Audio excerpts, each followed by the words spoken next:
So a new season is upon us, although there are still several weeks till the transfer window shuts. Barring some late summer surprises, the squad you'll see on Sunday will pretty much what we'll have for the rest of the season. Let's start with a very brief recap over the last season, as if any of you could forget the state we're in just 2.5 months ago. Anyway, like the vast majority of you, this was the poorest season I've ever seen our side play in 38 years. Not because of the league position or the impotent cup exits, but how we got those results. The lack of effort, the lack of professionalism, the going through the motions that almost all the squad were guilty of, which betrayed Ollie's misplaced loyalty to them and never really gave Ralph a chance to repair some of the damage. We talk about the Glazers disrespecting our great heritage, but these players almost equalled them in the last campaign. Coming into Old Trafford in the latter end of May was a Dutchman that had been touted as Ollie's successor as the bookies and fan favourite to take the helm, Erik Ten Hag.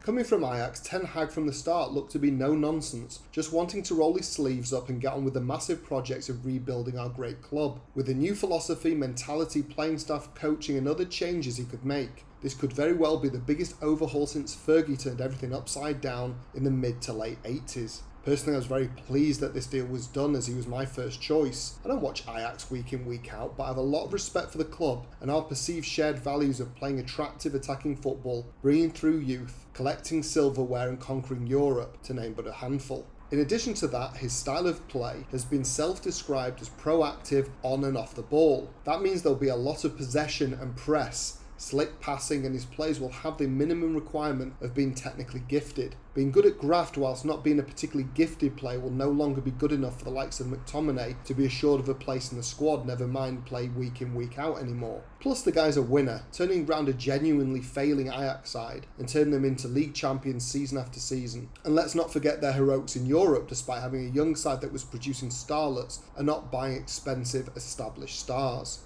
After Ollie's indulgent father routine, the squad needed someone to give them a big kick up the arse. This summer we had a ton of deadwood that was going to be moved on whether or not he came in, but at least unlike the previous regime, there was no chance they were going to be given extortionate, mind-boggling new contracts or useless loan deals. Players who ridiculously have eked out a living from our coffers over the past few years have been moved on, but I'll go through that shortly. His training, from what we've seen, is more intense, with no room for errors when a player screws up or simply wasn't getting it. That zero tolerance seemed to be shown in our first friendly against Liverpool in a fine performance. Let's hope it continues. To show the new regime's authoritarian side, the boss has issued 5 rules which garnered the reaction of ex-players and Scouse pundits alike, all seemingly critical. Personally, I like the fact that the dressing room toxicity is being fumigated, with outgoings and rules to stamp on egos and to curb self-entitlement, which was sickeningly obvious last season.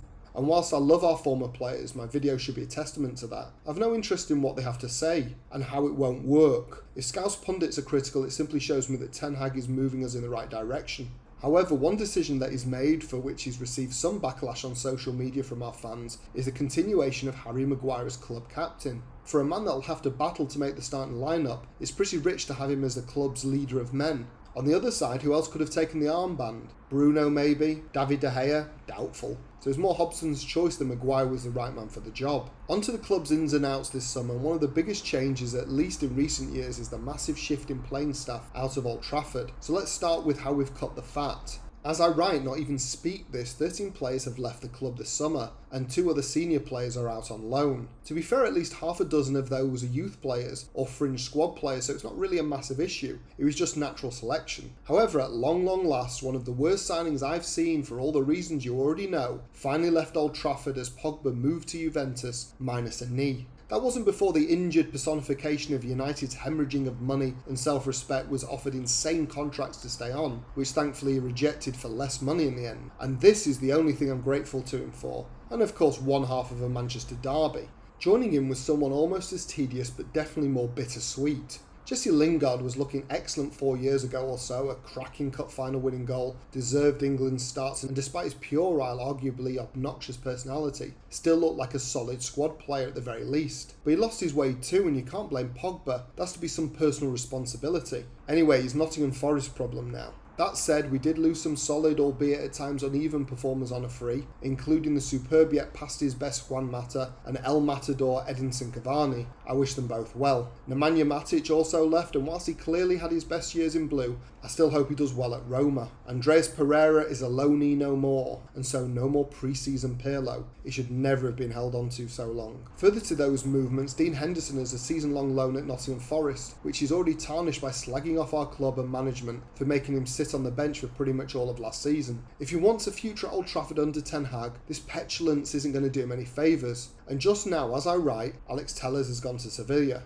There are still some glaring omissions that remain, like Jones, Bailly, Wan-Bissaka and a host of others, depending on your point of view. But you can't expect everyone to go in one window. That said, there's still time. Finally, as I write this, there is a massive elephant in the room: Cristiano Ronaldo. Ronaldo might be a well-loved, genuine, bona fide phenomenon, but what we all have to understand fully, and what we've come to grasp over the last few weeks, is that Ronaldo will always do the best for Ronaldo. He did it in his first spell, and he's repeating this behaviour in his second. I'm not sure why we should be shocked or disappointed. He loves United, sure, but he loves leaving an even greater legacy more, and that includes playing in the Champions League instead of the Europa League. The fact he didn't travel on the tour, which may or not be due to a personal reason, the fact that he's not committed himself unequivocally already to us this season, the fact that he's referred to himself as the king, an honour he has bestowed on himself instead of being bestowed upon him, and finally leaving the only friendly he turned up to this pre-season, early, disrespecting his teammates. There is a growing number of us who feel it would be beneficial to the club if he moved on.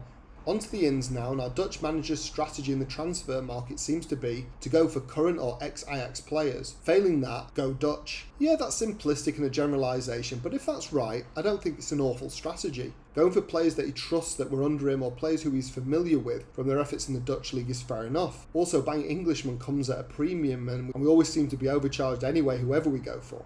Anyway, due to the ineptitude of our higher-ups and the lack of Champions League football, incomings to the club have been far less numerous and far more troublesome on the whole. First in was Feyenoord fullback and Dutch international Tyrell Malacia, who seemed hungry for the challenge of the Premier League and being a United fullback. I think it's a coup that Christian Eriksen was the next to join on a free, and the ex-Ajax man, albeit not under Ten Hag, had a very impressive debut in our last friendly match. He should be challenging Bruno for his place or maybe a deeper playmaker berth. Finally, the third signing, who's very eager and is the boss's former charge, is Lisandro Martinez, a brave, no-nonsense centre-back who more than makes up for his 5'9" frame with bags of passion, tenacity and fearlessness. On to the players and what should we hope for? Without Henderson, De Gea will be the mainstay again this season, so hopefully more of the high-quality saves from last term, but in addition, an improvement in distribution and footwork would be welcome. We're missing that extra dimension with him. Also, I'd like to think he'll get more defensive cover to help him out than he got last term. Full-backs, and we have a lot to choose from, although Alex Telles, as I said before, has just gone out on loan, and Brandon Williams also looks like he could be joining him somewhere.